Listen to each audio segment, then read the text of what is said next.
आइए जानते हैं भोले बाबा और शिव में क्या अंतर है। दोस्तों, भारत ही नहीं अपितु विश्व भी शिव को नमन कर उनके आगे सर झुकाता है। पर करोड़ों शिव भक्तों से यदि कह दिया जाए शिव कौन है, शिव माने क्या, तो वे सीधा और स्पष्ट जवाब नहीं दे पाते। तो दोस्तों, आज सबसे पहले जानेंगे शिव कौन है। ऐसे में आज का यह वीडियो भगवान शिव में आस्था रखने वाले लोगों के लिए है। इस वीडियो को देखने के बाद शिव से जुड़े आपके मन में सभी भ्रम दूर होंगे और आप सच्चाई के करीब आएंगे। देखिए, समाज में शिव के नाम पर इतनी सारी पौराणिक कथाएं हैं, मान्यताएं हैं कि कोई भी शिव को जैसे चाहे वैसे प्रचारित करने की कोशिश करता है ताकि वह अपनी बात को सच साबित कर सके। पर वास्तव में शिव कौन है, ये जानने के लिए हमें शिव गीता, ऋभुगीता को पढ़ना होगा, क्योंकि वहीं से वास्तव में हमें मालूम होगा कि क्या शिव और शंकर दोनों एक ही हैं। अन्यथा बाकी हम शिव के नाम पर यदि कुछ भी करते रहें, उससे हमें शिव के बारे में समझ नहीं आ पाएगा। आज हम जरा विस्तार से इस विषय की चर्चा करेंगे। शिव कौन है, देवता या फिर परम सत्य। शिव ब्रह्मा या परम सत्य का दूसरा नाम है। सत्य का रूप, आकार, रंग इत्यादि नहीं होता, लेकिन सच सर्वोपरि होता है।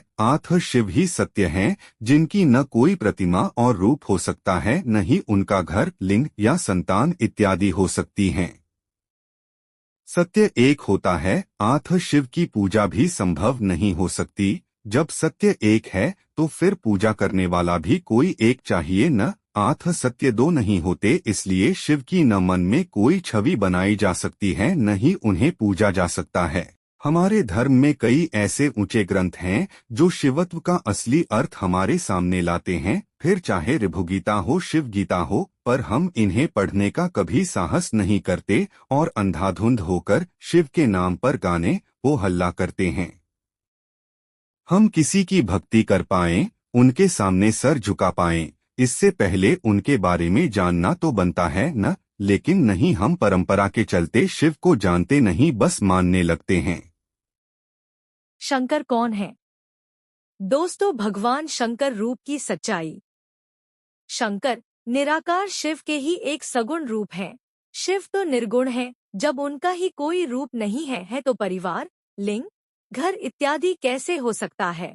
सत्य हर जगह मौजूद है, लेकिन चूंकि शिव अदृश्य हैं, निराकार जानकर उन्हें पूजना कई लोगों के मुश्किल होता है। लोगों को सत्य और शिव के करीब लाने के लिए शंकर का आगमन होता है। अब शंकर वे हैं जिनका मनुष्यों की तरह घर भी है, लिंग भी है, पत्नी भी है, बच्चे भी हैं। यहाँ तक कि उनके नाम की कई पौराणिक कथाएं भी हैं। यहाँ तक कि शिव पुराण में जिन शिव का वर्णन किया गया है वह शिव नहीं बल्कि शंकर हैं। जिन शिव को हम घरों में, मंदिरों में पूजते हैं, वो भी शंकर हैं। इसी बात को गहराई से समझने के लिए आप अपना ध्यान लगा के सुने। सबसे पहला है प्रकृति। प्रकृति से तात्पर्य मात्र जंगलों और प्राकृतिक संपदाओं से नहीं है। अध्यात्म में वह सब कुछ जिसे ये इंद्रियां देख सकती हैं, जान सकती है, मन जिसकी कल्पना कर सकता है, सब प्रकृति के क्षेत्र में आता है। सगुण प्रकृति में ही सभी गुण और दोष होते हैं, इसलिए जो भी पृथ्वी में यानी प्रकृति में जन्म लेता है उसमें दोष भी होते हैं और कमियां भी। इसलिए चाहे मानव हो या भगवान, जो भी सगुण रूप में हमारे सामने आते हैं उनमें कमियां और दोष जरूर होते हैं। निर्गुण दूसरी तरफ वह जो प्रकृति से भी आगे है, जिसे न देखा जा सकता, न छुआ जा सकता, जिसका न लिंग होता, न जिसके बारे में कुछ कहा या सुना जा सकता, वह सभी गुण दोषों से बाहर का होता है, उसे निर्गुण कहा जाता है। सत्य निर्गुण है, प्रकृति से परे है, इसलिए परम सत्य को ही बाप कहा गया है। सत्य से ऊंचा कुछ नहीं, परंतु हमारा अहंकार स्वयं को ही बड़ा समझता है। अध्यात्म हमें सत्य का खोजी बनने के लिए प्रेरित करता है। शिव का क्या महत्व है? प्रश्न आता है कि जब हम शंकर को पूज सकते हैं, उनकी भक्ति कर सकते हैं और उनसे सीख सकते हैं, तो फिर शिव यानी सत्य की क्या महत्वता रह जाती है? देखिए, हमारा मन ऐसा है जो किसी भी चीज की छवि बनाकर उससे अपने संबंध जोड़ लेता है और जिसे वह सच और असली समझता है वही कुछ टाइम बाद नकली निकलकर सामने आता है और इंसान को दुख देता है। इसलिए जो संत ऋषि ज्ञानीजन हुए उन्होंने कहा कि जो कुछ भी प्रकृति में सगुण रूप में मौजूद है वह इंसान की इंद्रियां, आँख, नाक, कान इत्यादि के संपर्क में आता है। मन उससे कोई न कोई रिश्ता बना लेता है और अंत में उसे दुख होता है। इसलिए ज्ञानी जन इस प्रकृति को ही झूठ कह देते हैं। वो कहते हैं यहाँ कुछ ऐसा नहीं जो इंसान को शांति, तृप्ति दे सके और उसे सच्चाई तक पहुंचा सके। अतः इस प्रकृति से परे मात्र सत्य है और उस सत्य को भी अगर हम कोई रंग, रूप, आकार दे देते हैं तो मन उसकी भी सामग्री बना लेगा। अतः सत्य प्रकृति से अछूता रहे उसके बारे में मन कोई कल्पना न कर सके, इसलिए शिव निर्गुण, निराकार है। इसलिए सच्चाई जानकर इंसान अपने दुखों से मुक्ति पा सके उसके लिए शिव की महत्वता बेहद जरूरी है। इसलिए कहा गया बिना शिव की मुक्ति कहाँ। शिव और शंकर में अंतर। शिव निगुण, निराकार है, जिसकी मन कोई कल्पना नहीं कर सकता। शंकर सगुण है, साकार है, उनकी पूजा अर्चना की जा सकती है। शिव का दूसरा नाम आत्मा, सत्य, ब्रह्मा है। शंकर के अन्य नाम चंद्रशेखर, जटाधारी, नागनाथ इत्यादि हैं। शिव प्रकृति से परे हैं, उन्हें प्रकृति में चल रही अच्छी बुरी घटनाओं से कोई प्रयोजन नहीं। पर शंकर का प्रकृति से सीधा संबंध है। उन्हें प्रकृति का रक्षक, देवता भी कहकर संबोधित करते हैं। मनुष्य के मन अहंकार का शून्य हो जाना ही शिवत्व कहलाता है। मनुष्य के अंदर सच्चाई के करीब आने की जो प्रबल कामना है वो शंकर है। शिव खुला आकाश है, बस मौन है, न सुख न दुख। वह मन जिसकी आकाश की तरफ ऊंची से ऊंची उड़ान है वह शंकर है। कबीर के शब्दों में राम का अर्थ सत्य से है, ब्रह्मा से है, शिव से है, जबकि दूसरी तरफ विष्णु के अवतार रामायण के राम शंकर हैं।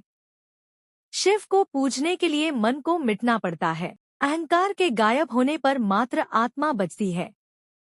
दूसरी तरफ मन जैसा है वैसा ही रहते हुए शंकर आसानी से चिंतन और ध्यान कर सकता है। शिव और शंकर उसी तरह भिन्न हैं जैसे आकाश और पृथ्वी में अंतर है। एक पक्षी कितनी भी ऊंची उड़ान भर ले वो आकाश के अंतिम बिंदु तक नहीं पहुंच सकता। इसी प्रकार शिव वो खुला आकाश है जिसकी मन चाहे कितनी कल्पना कर ले, प्रयास कर ले, वह शिव तक नहीं पहुंच सकता। शिवमय कहने का मात्र अधिकार उसी को है जिसका अहंकार खत्म हो चुका हो, जो आत्मस्थ यानी आत्मा के कहने पर जीवन जीता हो, मन के कहने पर नहीं। शिव शक्ति क्या है? शिव और शक्ति का संबंध अक्सर शिव का शक्ति के साथ संबंध जोड़कर देखा जाता है, पर क्या शिव और शक्ति एक ही हैं? चलिए गहराई से समझते हैं। शिव की शक्ति ही समस्त सगुण संसार है, प्रकृति की संपूर्ण व्यवस्था, जन्म मरण और यहाँ सब कुछ जो घट रहा है वह शक्ति कहलाती है। अर्थात जो कुछ भी प्रकृति में हम देख सकते हैं, सुन सकते हैं, सब कुछ वह शक्ति ही है। क्योंकि शिव तो अदृश्य है, अतः उनकी शक्ति को ही हम नमन कर सकते हैं, उसी में जी सकते हैं। यदि इंसान को शिव तक भी पहुंचना है तो उसके पास शक्ति ही माध्यम बनेगी। अतः अहंकार को कम कर आत्मस्थ होकर जीवन जीना है तो भी शक्ति माने यह संसार ही हमारा रास्ता बनेगा इस भवसागर से पार जाने के लिए। जो इंसान इस संसार की उपेक्षा करके अपने दुख, बंधनों से आजादी पाना चाहता है उसे तो इस संसार को छोड़कर दूसरे संसार में जाना होगा।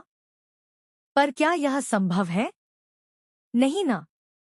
अतः जो वास्तव में मुक्ति का अभिलाषी है, जो मन की पकड़ में आने से बचना चाहता है और सत्य में स्थापित होना चाहता है, उसे पहले इसी मन से यानी संसार से सही रिश्ता बनाना होगा।